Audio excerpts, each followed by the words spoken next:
Do you know the difference between margarine and butter? Margarine and butter are both spreads used in cooking and baking.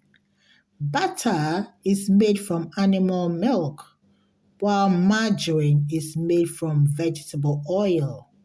Margarine is often touted as a healthier alternative to butter because it contains less saturated fat, but some people prefer the taste of butter.